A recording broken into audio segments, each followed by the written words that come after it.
अहिल्यानगर जिल्ह्यातील कळसुबाई हरिश्चंद्र अभयारण्य परिसरातील घाटघर इको सिटी येथे स्वप्नपूर्ती सामाजिक संस्था व वन्यजीव विभाग यांच्या संयुक्त विद्यमाने 3 दिवसीय उद्योजक प्रशिक्षण शिबिराचे आयोजन करण्यात आले।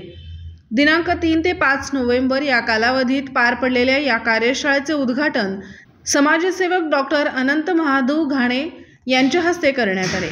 या प्रशिक्षण शिबिरात एकूण 50 नवउद्योजकांनी उत्स्फूर्त सहभाग नोंदवला।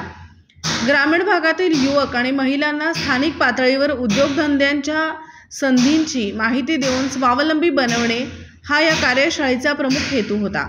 उद्घाटनाप्रसंगी बोलताना डॉक्टर अनंत घाणे म्हणाले, अकोले तालुका पर्यटनाच्या दृष्टीने अत्यंत महत्त्वाचा असून स्थानिकांनी पर्यटनाशी संबंधित उद्योग सुरू केल्यास आर्थिक प्रगती साध्य होऊ शकते। त्यासाठी प्रशासन, लोकप्रतिनिधी आणि सामाजिक संस्थांनी एकत्रित प्रयत्न करणे गरजेचे आहे। या कार्यक्रमादरम्यान डॉक्टर घाणे यांच्या हस्ते सर्व प्रशिक्षणार्थींना केंद्र शासनाचे उद्यम आधार प्रमाणपत्र वाटप करण्यात आले। बाहेरून जे ॲपल आणा, सफरचंद आणा, फळं आणा, हे खर्च करू शकत नाही आपण। तसं आपल्याला हे तुम्हाला काय सांगतोय का आपल्या घरात जे आहे त्याच्यात आपण भागवलं पाहिजे। तसं उद्योजक पंथांनी आपण छोट्या खाणी आपल्या इथं जाणारे कोणता धंदा चालू शकतो, यासाठी मागील 1 वर्षापूर्वी आडे साहेब होते, आपले रणदेव साहेब होते, आणि मला एक विशेष आनंद वाटतोय का माझी आमदार वैभव साहेब होते, आणि हे इथं झाडे होते कोणत्या साईडला शेवटला बघा की आपण खाली पायऱ्या उठून तिथं आम्हाला खुर्च्या वगैरे दिल्या। आमचे विषय झाला रणदेव साहेबांना आणि आडे साहेबांना आणि बोललो वैभवांनी का भाऊ इथं काम करण्याचो आणि लोकांना कुठेतरी रोजगार मिळावा म्हणून यांच्या मार्फत आपल्याला काय घ्यायला ते। तर मग तेव्हा रणदेव साहेबांनी आणि आडे साहेबांनी असं सांगितलं की आपण नक्कीच इथं पत्रावळ्या म्हणजे जे आपले पानं आहे ती झाडांचे आपले काय म्हणतो मला येत नाही पटापट, कारण मी पण शेतामध्ये धान्यांचं येतं का आपण परिपूर्ण क्षमतेने उद्योजक होणारच आहोत, पण याच्यातले 100 पैकी 10 जण जर हे उद्दिष्ट साध्य करून 100% उद्योजक झाले तर आम्हाला राहिलेल्या लोकांना प्रेरणा मिळणार आहे। बरोबर, कुठं तरी आई आणि वडील असतात, वडील जिवंत आहेत, आई जिवंत आहे, तोपर्यंत आधार खूप महत्त्वाचा असतो।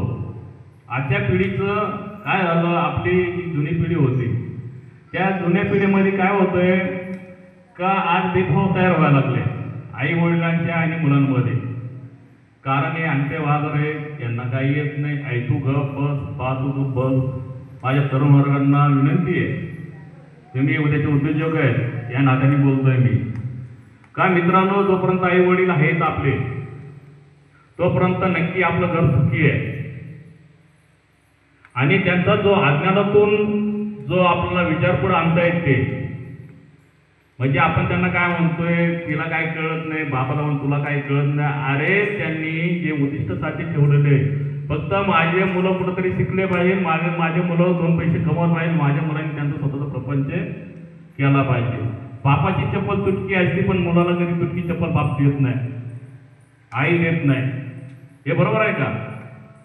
म्हणजे बापाची कोपरी फाटलेली असती आणि मुलाचं पनीर 4 बदललेलं असतात। मी का सांगू राहिले हे का तुम्ही भाऊ उद्योजक आहेत, तुम्ही त्या प्रकारे खंबीर उभे राहिले पाहिजे, आईवडिलांची साथ केली पाहिजे, आईवडिलांची पण सेवा केली पाहिजे आपण, आणि त्यांचे जे आईवडिलांचे आशीर्वाद आहेत ना। महाराष्ट्राचे सर्वमान्य दैनिक समर्थ गावकरी अहमदनगर, पुणे, नाशिक, जळगाव, धुळे, नंदुरबार, सोलापूर, कोल्हापूर, सांगली, सातारा, मुंबई, ठाणे, पालघर, रत्नागिरी, रायगड, सिंधुदुर्ग, नांदेड, उस्मानाबाद, बीड, औरंगाबाद, नागपूर, गडचिरोली, भंडारा, गोंदिया, अकोला, यवतमाळ, बुलढाणा येथून एकाच वेळी प्रसिद्ध होणारे एकमेव दैनिक, सर्वसामान्य जनतेचे खुले व्यासपीठ। संपादक आहेत विश्वासराव आरोटे। मोबाईल नंबर आहे 94 23 38 85 08। दुसरा मोबाईल नंबर 94 23 46 72 72। तिसरा मोबाईल नंबर 75 88 15 0001। वेबसाईट आहे sgavkari.com। मेल आयडी आहे aklgavkari@gmail.com।